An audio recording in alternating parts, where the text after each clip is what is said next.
ሌሊት ላይ በተጠናቀቀው በ23ኛው የዓለም ዋንጫ ጨዋታ በምድብ 9 የሚገኙት ኖርዌይን ከኢራቅ ያገናኘው ጨዋታ በኖርዌይ የበላይነት ሲጠናቀቅ ኖርዌይ ጨዋታውን 4-1 ማሸነፍ ችላለች።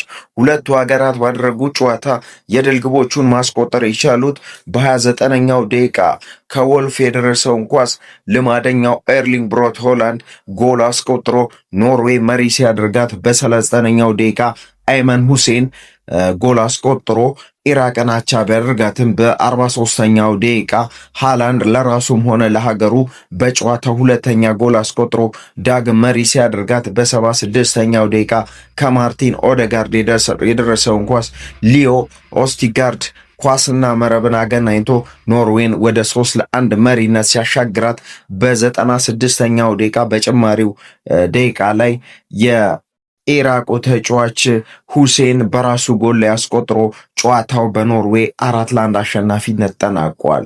የኢራቁ ተጫዋች ሁሴን ለሀገሩ ኢራቅም ብቸኛውን ጎል ራሱ ሲያስቆጥር በራሱ መረብ ላይም አይመን ሁሴን ጎል አስቆጥሯል።